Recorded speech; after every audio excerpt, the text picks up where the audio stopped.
next honoree is John Sabol.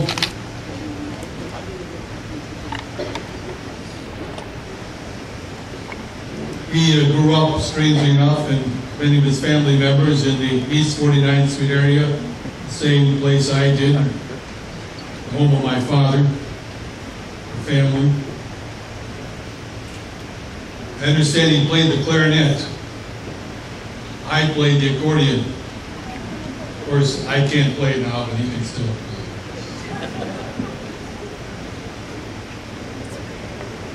I can't read a word I wrote. No wonder Valerie had all the trouble. He's also an old friend, not just of the neighborhood, but of Joe Kutzab. And he's back today, not just from the neighborhood and from Kutzab influence. He wrote several books on the ethnic history of our neighborhood. And he took over Joe's Czech Voice of Cleveland. It's now called the New Czech Voice of Cleveland. And you can listen in on Sundays 3 to 4. Check your program for any listings. So with that, we have the Eagle Award, our Freedom Award, with recognition of magnificent lifetime achievements, talent as a scribe in publishing, dedication to perpetuating the culture and traditions of your rich Czechoslovak heritage, and by hosting the New Czech Voice of Cleveland radio show, etc., etc. Presented this 18th day of July 2019 in our dinner. Step up, John. We'll take a little picture. Yay.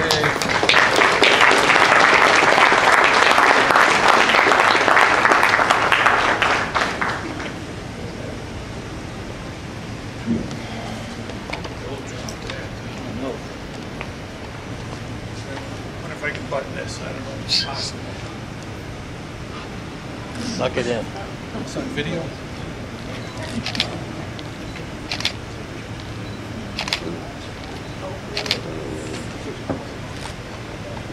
One more.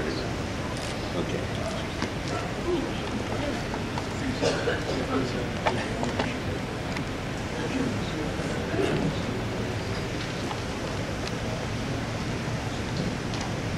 And there's also a proclamation from the City Council and a little letter of congratulations from Member of Congress Anthony Gonzalez. Take it away, John.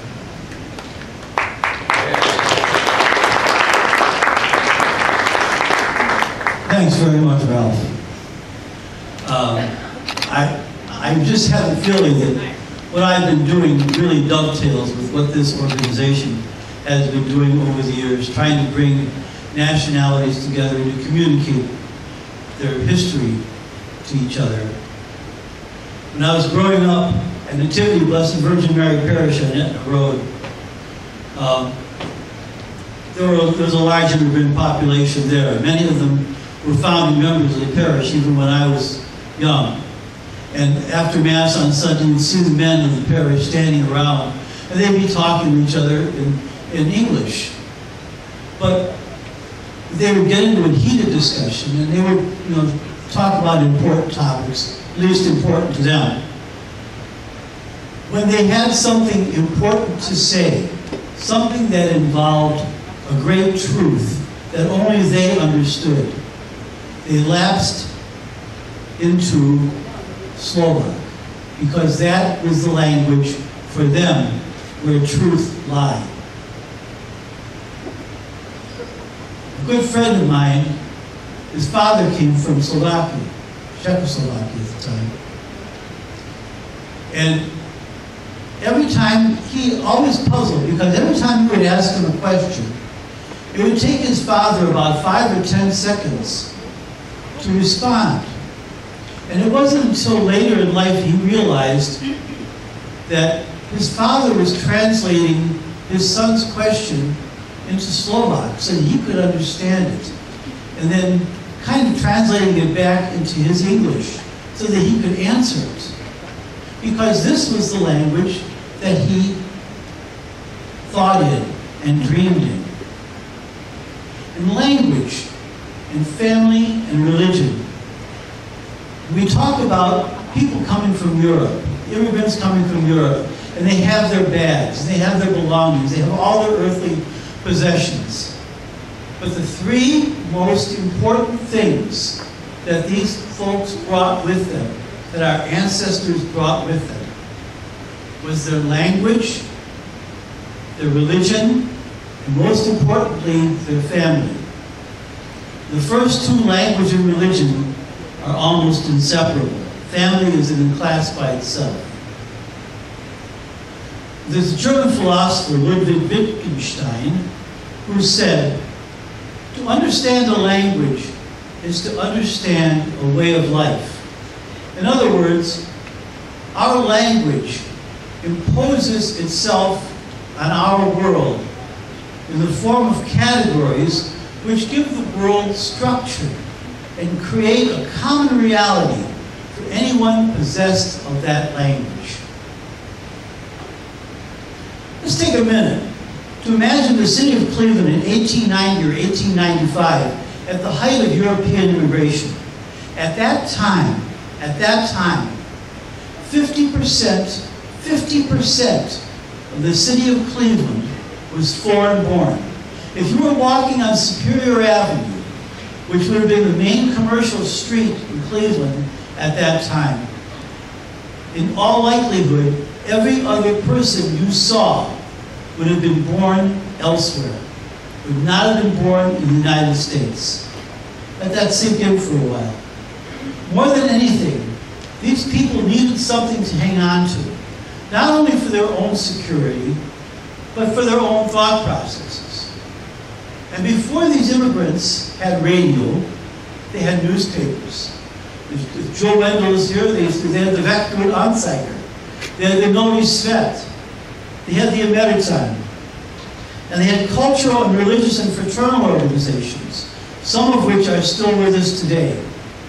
And these elements are all tied to their family, their language, and their religion. By the 1920s and 30s, many of these immigrants of the 1890s had dispersed and assimilated into American ways. But their thoughts and dreams would always be in another language. And that's where ethnic radio came in, to reach out to these people who still long to hear the language and the music of their native land. And especially around 1938, when Central Europe was under siege by Germany, and the Cleveland Slovak Radio Club was founded by Monsignor Dubash to rally the Slovaks together and give them news of what was going on in their country. This tradition continues to the present day, perhaps for different reasons. Today, many who are foreign-born still listen to programs that broadcast in their language.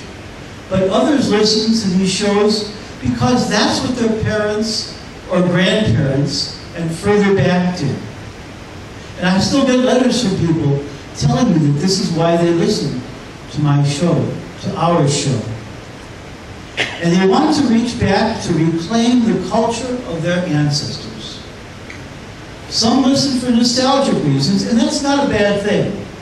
But how many of you, if you still listen to these shows, tune in to a particular ethnic program because you feel drawn to your ancestors' memory? It's a simple fact that decisions that your ancestors made, perhaps more than a century ago, directly affect who and where you are today. You are their heritage. And that's why I continue the tradition of Czech and perhaps a little Slovak radio. And that's why I have written the books I have written. And for the sake of nostalgia, but to teach, not for the sake of nostalgia, but to teach readers about their culture and to remind them that there was a time when their grandparents and beyond lived in the heavily Czech, Polish, Slovak, Italian, Irish, or any other ethnic neighborhood, where they could deal with merchants who understood their language or culture and the truths that language and culture imparted, and where they could worship or gather with folks who spoke these eternal truths that I talked about earlier. The same can be said for today's immigrants, who want so much to be part of the American fabric, but also want to add their own pattern to the patchwork of society. These neighborhoods, these ethnic pockets, are what makes Cleveland, Cleveland. And we cannot lose track of where they are or were. And we can't lose track of who we are. To do so would allow us to become a homogenized society with less and less ethnic diversity.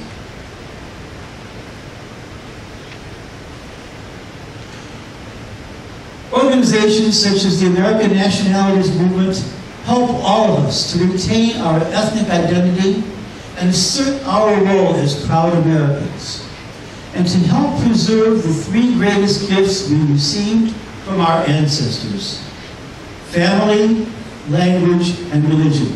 I thank you very much for this award. I will display it proudly. Thank you very much.